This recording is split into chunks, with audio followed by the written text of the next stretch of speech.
Olá, bom dia! Bom dia, pessoal, tudo bem com vocês? Estamos iniciando aqui o canal da ECEP. Vou convidar a Adriana. Nós tivemos uma live há 2 semanas atrás a respeito do homeschool, né, Adri? Tudo bem? Bom dia! É verdade. Bom dia, Kelly, mas nós somos indesistíveis. É mesmo! Um assunto tão importante não podia ficar sem a gravação, né? Exatamente, especialmente nesse último mês que nós tivemos aí esse assunto em pauta aí na mídia nacional, e tantas famílias que têm essa prática, né, almejando aí que a gente tenha a regulamentação. Então, com certeza a gente precisa compartilhar essas experiências. É mesmo, aí o pessoal está animado aqui. Já, o pessoal está entrando, tem gente do colégio, né? Colégio Semear, bom dia. Tânia, nossa diretora. O pessoal pode clicar ali no aviãozinho e compartilhar com o pessoal. Nós não colocamos, não divulgamos que estaríamos fazendo nesse horário, né? Mas, dado aí a emergência do assunto, a urgência do assunto, nos programamos aqui, né, Dri, para fazer essa live. Então, compartilha com o pessoal, mande aí para os seus contatos, tanto no Instagram quanto no WhatsApp, que nós vamos estar aqui respondendo algumas perguntas, algumas dúvidas. É isso aí. E para a gente começar, então, aqui o nosso assunto, fazendo uma breve retrospectiva, a gente sabe que no Brasil o homeschooling é conhecido como educação domiciliar e ele é uma prática que temos algumas famílias, né, com essa prática aí no Brasil. E não é uma forma de ensino nova, né? Ela já existe há muitos anos já. Se a gente for olhar desde a época do povo hebreu, né, Kelly? A gente pode falar assim. Verdade. A própria palavra fala, né, que os pais ensinavam, que os pais devem ensinar os seus filhos. Então a gente percebe isso aí desde o princípio, quando a gente começou a se constituir, né, enquanto humanidade e sociedade. E é interessante que a gente tem aí pelo menos mais de 63 países no mundo que tem essa prática regulamentada. E a gente percebe aí que o Brasil está vivendo um impasse muito grande e penso que estamos aí num tempo, numa janela de oportunidade. Quem sabe a gente tem aí realmente essa situação resolvida e as famílias tenham essa liberdade de promover a educação dos seus filhos em casa. Kelly, Verdade. fala um pouquinho sobre nós, sobre a experiência de vocês enquanto família, né? Vocês são uma família missionária. Conta pra gente um pouco como é que foi, como é que é essa realidade de vocês. Isso mesmo, Dri. Nós somos uma família missionária, meu esposo, né, pastor, pastor auxiliar, e com esse chamado para a nossa vida, entendendo também, desde 2007, nós conhecemos a educação por princípios, aplicamos a essa abordagem em contextos missionários, né, missões urbanas, e havia um chamado para a nossa vida com relação às missões transculturais. Então, os meninos chegaram um pouco depois, nós conhecemos a EP em 2007, o Mateus veio em 2008 e o Natan em 2009, né? Então, já nasceram num lar com esse chamado ministerial e também conhecendo a educação por princípios, né? E uma vez que você bem colocou aí, né? Uma vez que nós conhecemos a palavra de Deus, os fundamentos, as esferas de soberania, nós não víamos outra maneira dentro desse chamado a não ser viver o homeschool. Então, nós sempre fomos uma família educadora, né? O pessoal tanto fala aí, família educadora. Todos nós cristãos somos famílias educadoras, porque a educação está diretamente ligada ao relacionamento com Deus, né? Então, esse conceito de família educadora nós já tínhamos. Mas trabalhando em escolas de educação por princípios, implantando a EP e tudo mais, os meninos estiveram em escola, mas quando chegou o tempo de Deus nos enviar, né, para Angola em 2018, nós entendemos que precisávamos organizar algumas coisas primeiramente dentro do nosso lar, para que ele pudesse também ser uma estrutura de segurança para os nossos filhos, né, de referência, também na questão da aprendizagem, da questão acadêmica. E então, desde 2017, ali em novembro, dezembro de 2017, nós começamos a mudar, organizar a rotina interna da casa, reestruturar, para que nós pudéssemos viajar em 2018 já com uma estrutura, né, mais estabelecida. E aí foi o homeschool, desde então, foi 4 anos, né, que nós estamos aqui no homeschool, na educação domiciliar. Ô, Kelly, e vocês passaram por Angola, por Paquistão, por Itália, né? Vocês passaram aí por outros países. Imagino como isso contribuiu, facilitou para que não houvesse uma ruptura no processo de aprendizagem dos meninos, né? Até nisso, né? Esse formato, de certa forma, abençoou muito a família de vocês, né?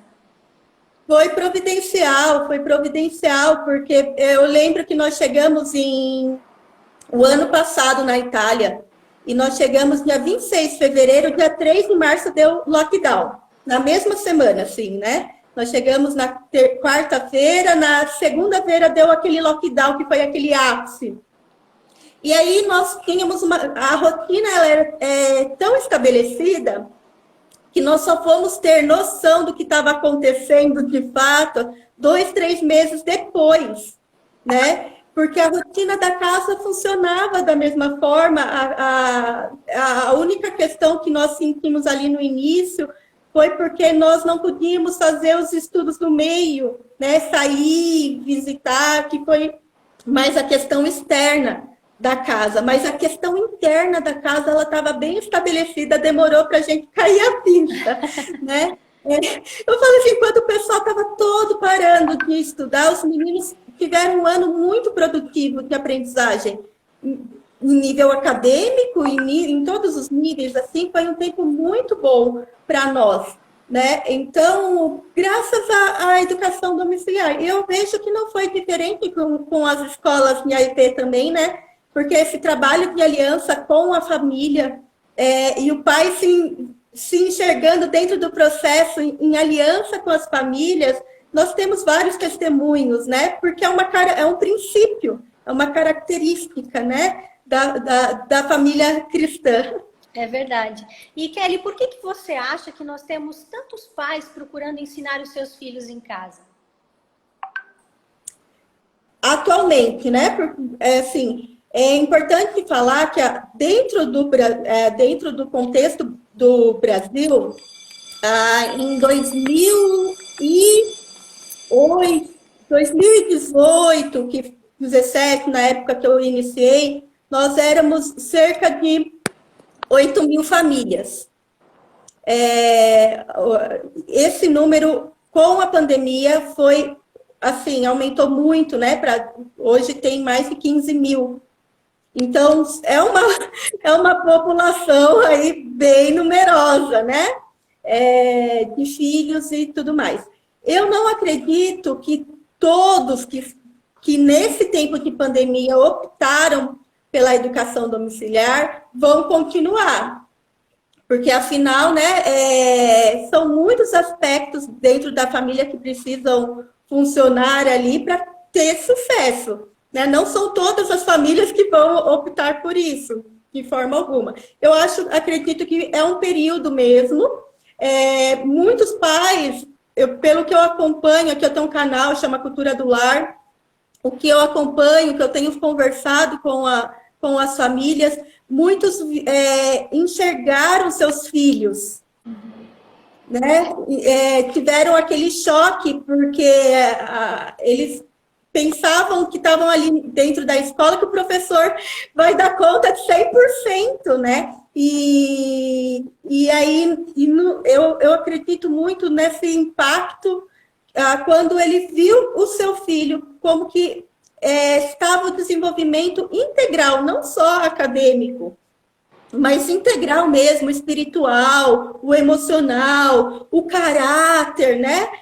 Tudo isso eu creio que veio esse reflexo para dentro da casa. As famílias estavam um pouco, né, desapercebidas, então eu entendo que foi nesse sentido foi uma providência da parte de Deus. E os pais acabaram falando assim, para tudo que eu preciso retomar algo que ficou perdido aqui, né? Então, eu acredito que aumentou muito por essa questão desse choque e também pela questão tecnológica, né? Muitas famílias não se adaptaram com a questão da tecnologia, da rotina, são muitos fatores. Isso trouxe alguns paradigmas a serem pensados, né, e estruturados. Então, eu acredito que foi por conta dessa questão, principalmente, né, desses muitos fatores. E eu creio que com a volta das escolas, com a retomada, com a vacinação, nós não vamos viver o resto. Fiquem tranquilos que a pandemia é um período, está se estendendo um pouco mais, né? Mas com a retomada das aulas e tudo mais, eu creio que também as escolas serão beneficiadas, porque receberão famílias mais maduras nesse conceito de ter conhecimento, de se sentir parte, né? Então, eu acredito que nesse aspecto foi adiantado com as famílias das escolas de educação por princípios. O pessoal que está aí, quiser colocar pergunta, pode ir colocando, viu? Estou vendo todo mundo acenando aqui. Podem colocar. Então, é isso, Dri. Eu acredito que realmente esses fatores, retomando todas as coisas, eu acredito que famílias voltarão a matricular os seus filhos, né? Nas escolas. Aqueles que têm mesmo essa convicção de educação domiciliar, tem tudo a ver com a vocação, com o chamado da família. Nós conhecemos famílias, por exemplo, vamos tirar aqui do contexto cristão, vamos trazer, né, para a questão social, circenses, militares, artistas, que têm esse estilo de vida, né, que viaja muito, que não é local. Então, eles necessitam, e existe toda uma legislação para acolher essas famílias nesses contextos dos direitos humanos, né? E aí as famílias missionárias entram nesse aspecto também, como uma vocação. Então, eu acredito que as coisas vão se ajeitar. Essa é a nossa esperança, né? Kelly, fala um pouco para a gente sobre esse debate aí que está acontecendo em cadeia nacional. A gente está falando de uma regulamentação. Como é que funciona esse aspecto jurídico legal? Você pode dar uma explanação para a gente aí sobre isso? Eu posso, mas antes de falar do aspecto jurídico, eu quero falar sobre a esfera da soberania. Claro. Por quê? Nós estamos falando aqui, é uma série do Pilares, né? Aqui o nosso livro de cosmovisão, e esse tema entra aqui na questão de cosmovisão. É importante nós entendermos a educação, né, como um... o seu está aí, né, Dri? Isso aí.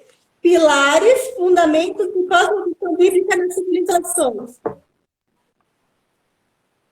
É isso mesmo.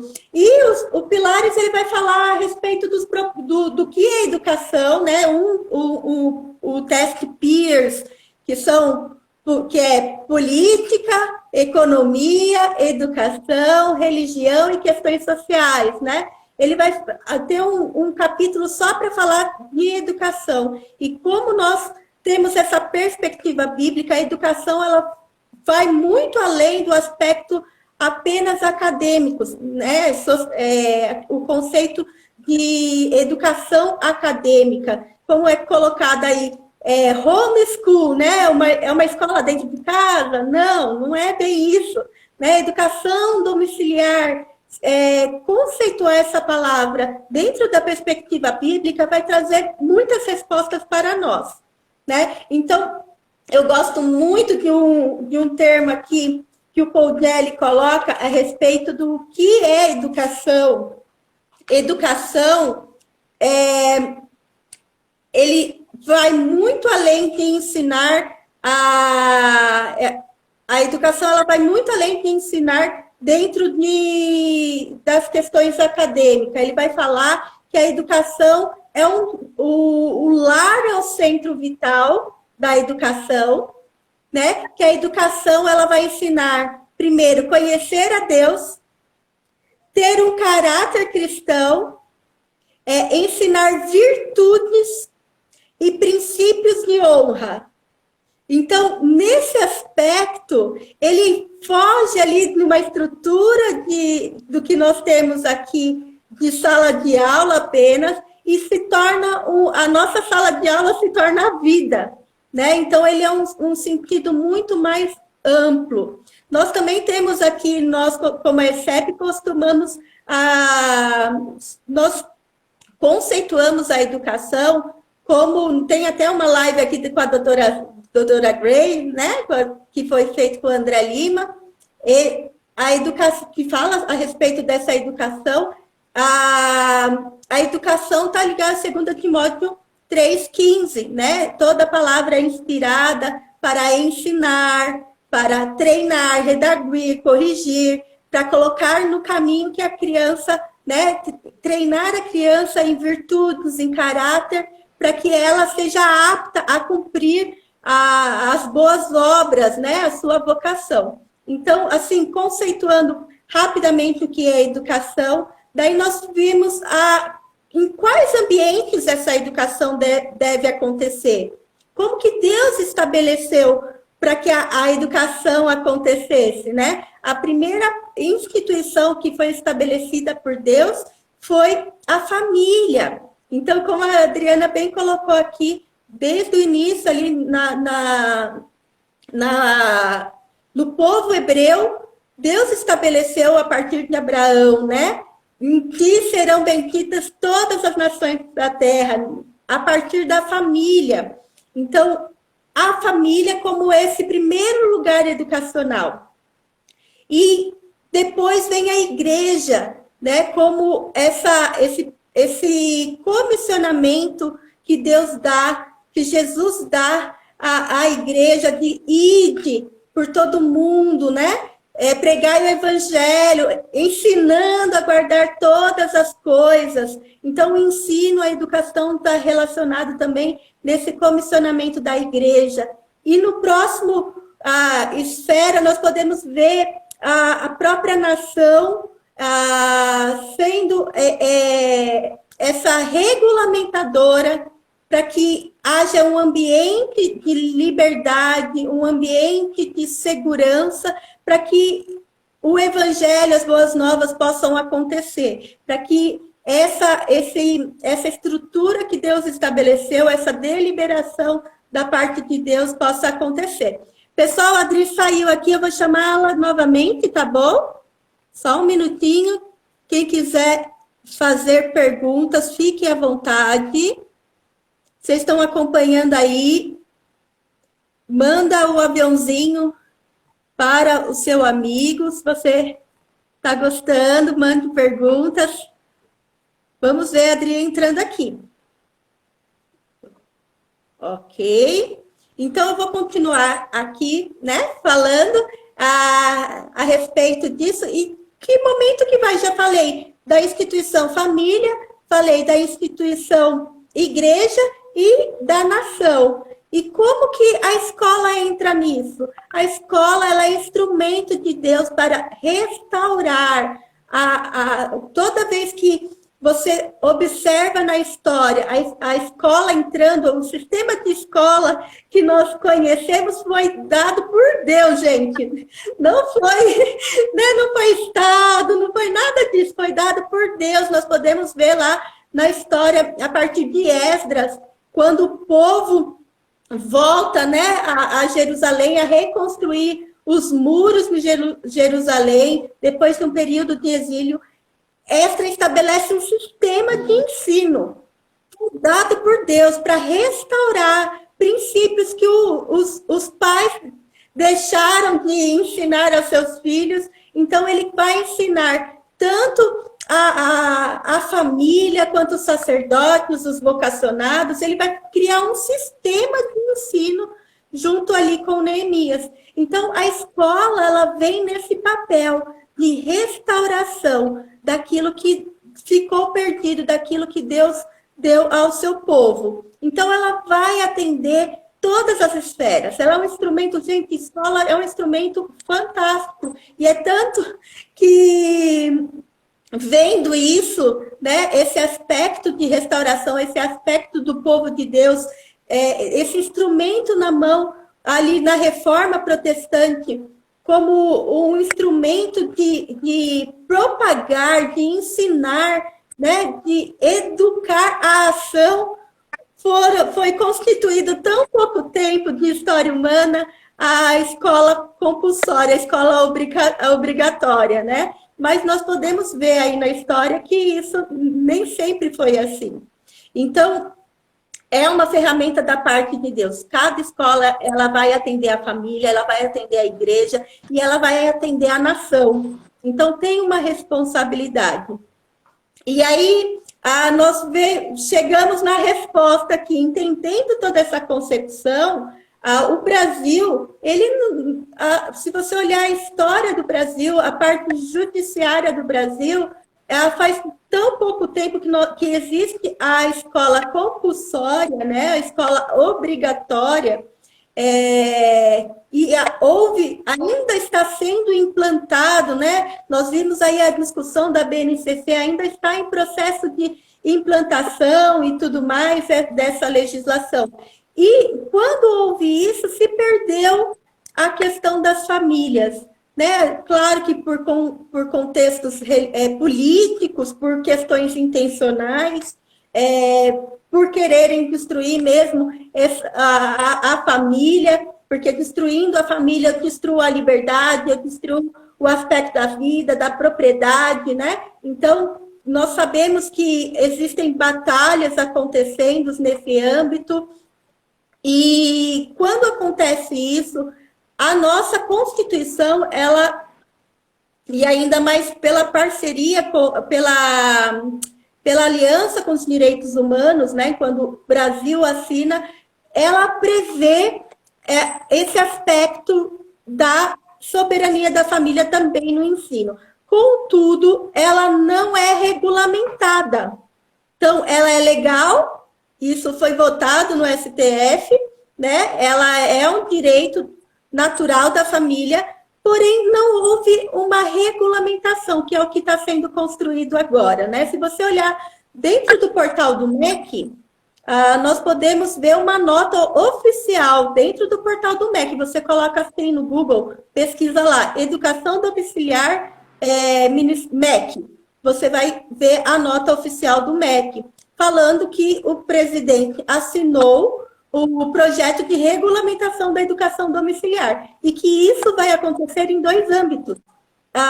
Essa elaboração desse projeto vai acontecer com o Ministério da Família e Direitos Humanos, da pasta da Damares, e em parceria, né, em colaboração, em conjunto com o Ministério da Educação, do ministro Milton. Então, esses aspectos, isso está sendo elaborado, essa regulamentação está sendo elaborada agora no Brasil, coisa que em outros países já acontecem, né? E aí, por isso, todo esse discurso, né, essa polêmica, alguns estados já votaram em suas câmaras, né? O Ministério, o Corpo de Vereadores, né, já votaram a favor. Alguns estados, por exemplo, Brasília, já votaram a favor da educação domiciliar, para que isso aconteça dentro do seu estado, com um amparo também o executivo e o legislativo. Agora está pensando na questão primeiro, porque não há uma lei, né, federal. Então, é essa discussão que está sendo travada aí. A Adri está colocando aqui como as escolas poderão ajudar os pais quando for regulamentado. Muito bem. Depende muito de como vai ser estruturado. Haviam 4 projetos, né, de lei dentro da Câmara, e todos eles previam as escolas umbrelas, porque essas famílias, elas, com certeza, como todos nós, prestamos contas, né, aos ministérios, aos órgãos correspondentes, né, no âmbito ali da educação civil, saúde, enfim. Na questão desses projetos, a família tem que prestar conta ou para a Secretaria da Educação, pensado, né? Aí está a discussão, se vai ser para a Secretaria da Educação, se vai ser para escolas públicas ou para escolas particulares, privadas. Né? Nós temos batalhado para que as famílias possam prestar as suas contas, fazer as suas provas, estar matriculado, como acontece em alguns países. Os meninos, por exemplo, nós viemos da Itália, né? Chegamos em novembro. Eles estão matriculados lá na Itália, né? Então, há uma matrícula, porque eles são cidadãos, eu tenho que corresponder, prestar contas lá e aqui. Eu tenho 2 nações para prestar contas. E eles estão matriculados lá. Lá eu mando uma carta, faço, né, um protocolo. Daqui 1 ano eu tenho que ir lá prestar contas de novo quando inicia o próximo ano letivo. Esse é o modelo ali da Itália. Aqui no Brasil está sendo pensado tudo isso. Então, por isso que eu acho importante, Dri, esse posicionamento. Eu acredito que as escolas, principalmente as escolas cristãs, em educação por princípio, tendo esse conhecimento, se colocar também em frente a esta situação, mostrando como elas podem auxiliar com a estrutura, né? Você tem ali o amparo técnico pedagógico, você tem a própria estrutura de laboratórios, de quadras, né? Desenvolver projetos comunitários envolvendo essas 2 comunidades, tanto a escolar quanto a familiar, né? Para que haja essa interação. Nós, por exemplo, participamos de um projeto dentro do observatório, lá de Vinhedo. São estudantes da USP que vão fazer estágios dentro do observatório. Então, vieram escolas, vieram famílias, ele é aberto, né, para qualquer um que queira participar, fazendo projetos de ciências. Participamos de oficina, fizemos astrolábios, conhecemos a história, vimos as estrelas, estudamos. Então, olha só que ambiente colaborativo, né? O ambiente educacional, eles puderam falar com estudantes de astronomia, estudantes de geografia, com pais curiosos, com cientistas. Olha só que oportunidade. E a escola é esse ambiente, né? A escola pode oportunizar esse ambiente. Então, eu creio, assim, resumindo aqui, tem 2 aspectos que a escola pode. Primeiro, a questão da regulamentação, de amparar judicialmente as famílias, né? Poder matricular, no qual as crianças possam fazer as provas, prestar ali a questão rotineira, né, pedagógica, mostrar ali, fazer as avaliações, mostrar o que está sendo desenvolvido, que a criança não está desamparada intelectualmente, que ela está cumprindo um currículo, que ela está desenvolvendo, tendo seu tempo de estudo. Então, que a escola possa ser esse lugar e também esses espaços de aprendizagem, né, de comunidade escolar, que isso já acontece muito bem com os que estão matriculados, mas que possa ampliar também para atender essas famílias educadoras. Tá me ouvindo, Tri? E é isso, pessoal. Vocês têm alguma pergunta, pessoal que está aí, ó? A Cláudia, o Diogo. Estou, você me ouve? Estou te escutando.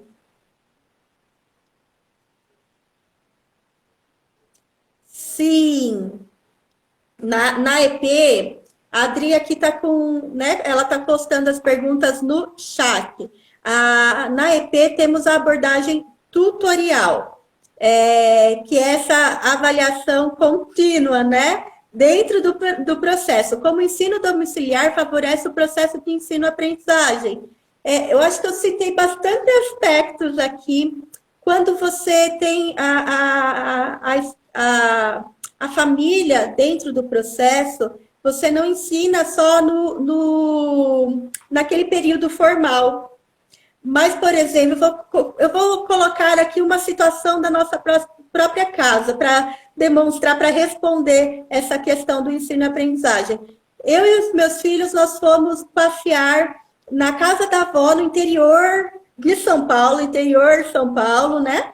E nós, 500 quilômetros aproximadamente, para chegar na casa da avó. Uma viagem longa. Como que foi acontecendo a viagem até chegar lá, né?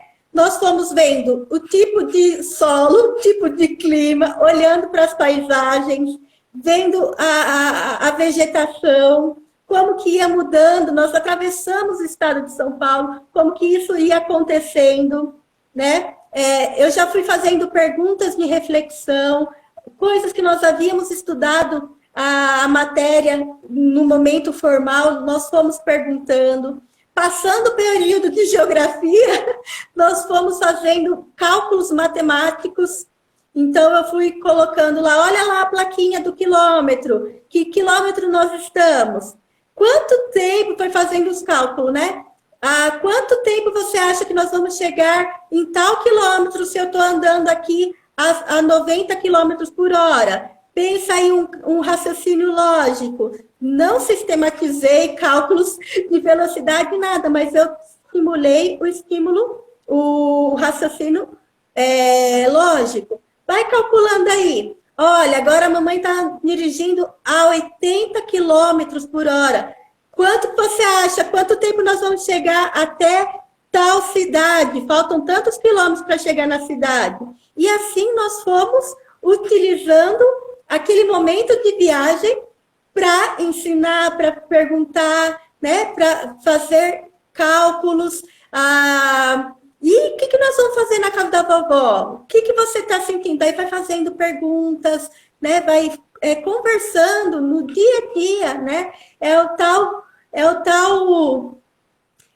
No levantar, no deitar, no caminho, né?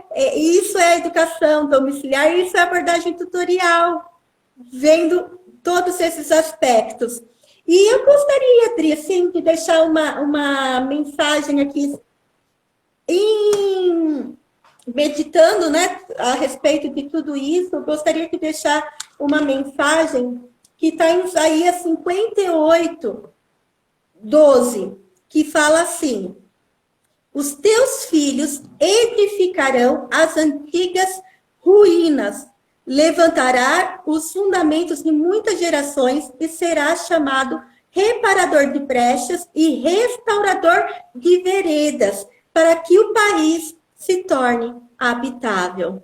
Nós temos vivido um tempo de tanto aprendizagem, de tantos desafios, né? Da parte de Deus, eu entendo que, como família cristã aqui, nós entendemos que é um tempo que Deus está trabalhando em todas as esferas, está ajustando, alinhando, né? Deus não traz pandemia, mas Ele utiliza todas as coisas para o bem daquele que amam, né? Então, eu creio que nossos filhos, essa geração que estão sendo ensinada dentro da educação por princípio, dentro dos princípios cristãos, dentro dessa educação que preza valores, moral, que preza, né, a liberdade, que preza a vida, que preza a propriedade. Essas famílias estão sendo levantadas, essas escolas estão sendo levantadas para discipular uma geração. E essa geração serão os nossos filhos que edificarão as nossas antigas ruínas, né? Levantará fundamentos de uma geração com uma cosmovisão bíblica, porque Jesus está voltando e ele está ansioso, né? Há um espírito de urgência e nós cremos que o Senhor voltará, né? E que ele já está estabelecendo o seu reino de justiça, alegria e paz. Então, vamos em aliança, famílias, escola, igreja, trabalhar em aliança, né? Suportando umas às outras, dando suporte, suportar de dar suporte, de caminhar juntos, para que nós possamos viver essa geração para Cristo, que vai trazer a volta do Senhor. Estamos aguardando ansiosamente pela manifestação desses filhos, desses nossos filhos, tá bom?